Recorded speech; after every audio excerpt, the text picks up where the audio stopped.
Rarely has the sacking of a Premier League manager provoked such outrage, such united disbelief as that which greeted the dismissal of Claudio Ranieri last week. What was it, 6 weeks after he was named the FIFA Coach of the Year. Jamie Carragher is here, and so too Gary Neville. And Gary, you were telling us when they played Manchester United a couple of weeks ago that if they sacked Claudio Ranieri, you would like football a little less. Now it's happened. Can you understand why? Fundamentally, I disagree with the decision. You can always understand why. I think that in the last 10, 15 years in particular, that decision-making in football around coaches and managers has become a lot more brutal and clinical. This feels like the most severe sacking that we've witnessed.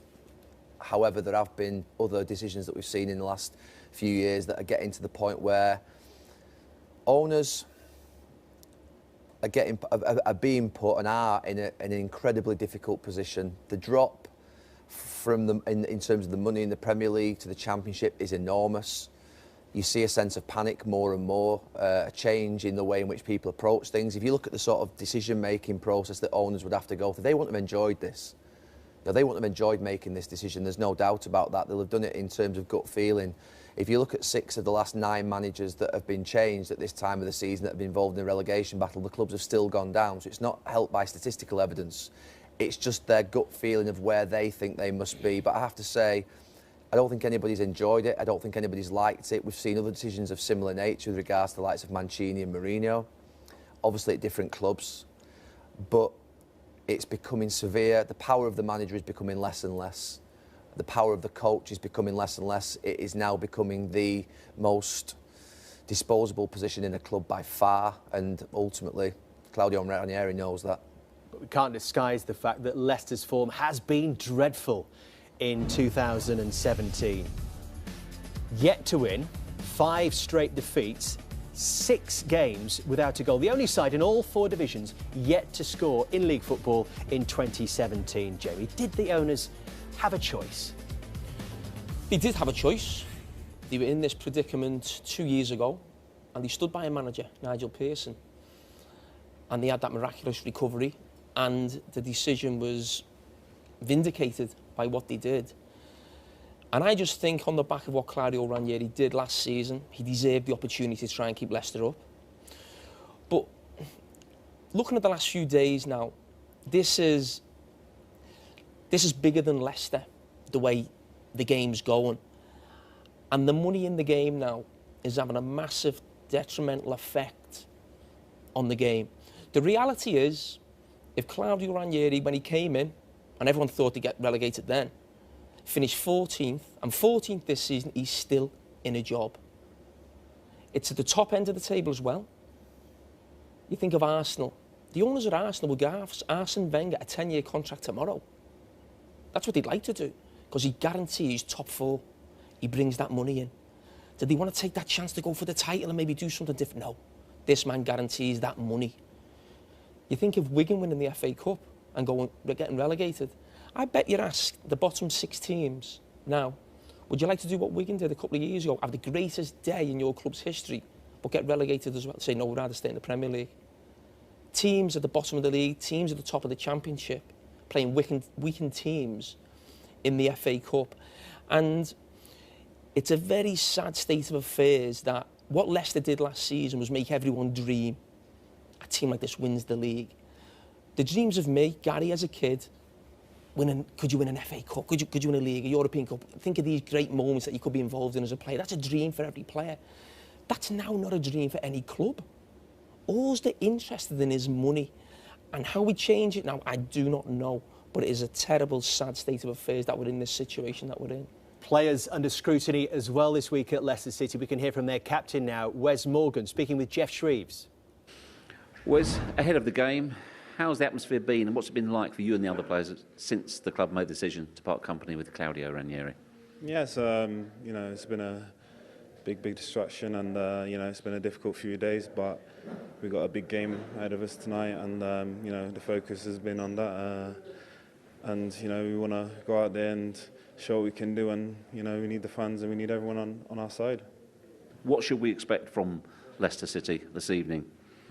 a committed, determined performance. You know, we've not been as good as we should have been for a majority of the season, and you know, we run out of games and we need to turn things around. And you know, today's a great time to put things right. Have you done much different from what you've been doing previously? It's been more the same, you know, trying to keep things settled and normal, and you know, just focus on today's game and what's the task ahead of us, and you know, that's all we've been talking about. Is it really about character tonight? Yeah, it is. You know, it's been a difficult couple of days, and everyone knows that. So, you know, it's a welcome distraction to have this game to look forward to, and we've got a point to prove, I feel. All the best, Wes. Thank you. Wes Morgan looking pretty uncomfortable there. How uncomfortable are you, Gary, with suggestions that the players might have had some sort of role in Ranieri's dismissal? Yeah, I mean, I can't think of too many Wes Morgan interviews I've seen over the last few years. Obviously, I've seen he looked frightened to death in that interview to me. That is the only... look, him being sacked to disagree with, but we've seen clinical, brutal decisions. If the players were involved, and I say if, there is obviously huge rumour around it, then that is the most unsavoury part of this sacking, because the route from owner to player around a manager's decision, a manager's keeping his job, future, is not a chain of command that is available. It should never be a chain of command that's available. Now, we know agents go around the back door and stitch coaches up and stitch managers up, but the idea that players directly were communicating with the owner, and I have to say that in the last few days there are a couple of players that have spoken from Leicester that I probably want to hear less of now, actually, to be honest with you, because to me they're stitching themselves up, they're coming across as wholly dishonest, and there's probably one or two more that I'd like to hear from. The reality of it is, if that has happened, I can't get my head around that. I cannot get my head around. That's the one bit I can't get my head around that I think is despicable. Do you think they would have called the meeting, though, the players? It would have been the owners. But even if they were asked, stay clear of it, lads. You know, you think about your sort of professional, you know, the idea of sticking together in a football club, you know, we know that lots get said and the rest of it, but the idea that you, even if invited to comment is just wrong, and they'll know it's wrong, the ones who have spoken to me, if they have done. So for me, that is the unsavoury part of it, if it's happened, and I would like to think it's not happened, because to me, seeing managers get sacked is painful enough. To think that their own players have stuck a knife in his back is, to be fair, most difficult part of this one, I think, from an ex-player's point of view. They're in a difficult position now, it's fair to say, the players, Jamie. How do they come out of this well, starting tonight?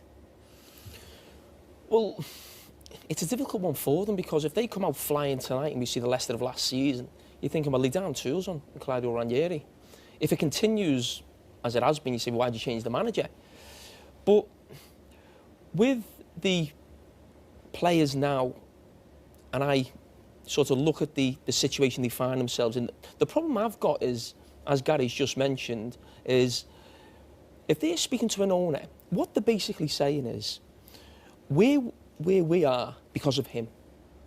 They may hold their hands up a little and say, I'm not playing as well as I was last season, but the real reason we're down is because of Claudio Ranieri, which is not, it's not.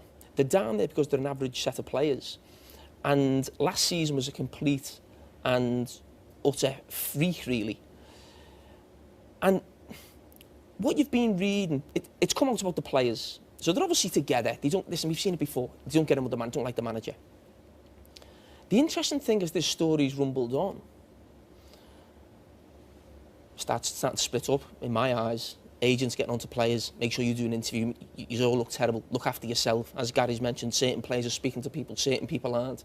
Posts on social media, it's absolute nonsense. Come from their agent, do that to make yourself look good.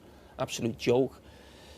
And also what comes out now is players, or whoever it is at a club, and there's a lot of players at Leicester who are desperate to claim a bit of, you know, adulation for the title win. I read something on a psychologist yesterday. I mean, I thought I'd heard enough. You know, it all started with Nigel Pearson when they won 7 games out of 9. Absolute nonsense. Brilliant from Nigel Pearson to keep them up. But they were bottom of the league for the whole season. Had a Sunderland-like revival at the end. Well done. You keep a team up in the Premier League when you've been promoted. Fantastic job. But to say that was the start of them winning the title, absolute joke. I mean, the scout who picks the players is never shy letting people know. You've got analysts there, all these type of people trying to downplay the role Claudio Ranieri did. But he's the manager who week in, week out has got to speak to the press. And don't forget, this is a man who is always accused of choking, that manager. Comes second with Chelsea, second with Roma, second with Juventus, can never quite do it. If that had failed at the end of the season, no one would have said nothing about them players. They'd been Ranieri chokes again. He was going to have to face that media all the time, keep those players, like, you know, under guard, keep them under wraps, keep them out the pressure. He's the man, he's the voice of the team. He deserves massive credit, and the way it's come about, I think, this constant feeding of story, me reading between the lines, people feeding stuff again, continually looking after their own back. Just on the players, I think I agree with everything that he's just said, and I think that ultimately if they have gone and spoken to the owner, then they're out of order. However, I do have a level of sympathy.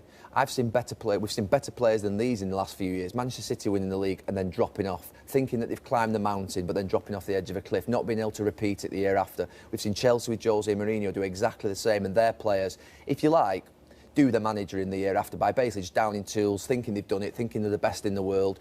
So to say that Leicester players haven't had a difficult situation to cope with after what happened last season, they have. There was always going to be a drop-off. And what I would say is they've got sandbags in their legs at the moment. They've lost the confidence completely. And they are on a rocky road. But we have seen better players do it in the last few years, like City and Chelsea's as well. Well, many of those reports have suggested that Leicester's players wanted to revert to the tactics which had taken them to the title last season.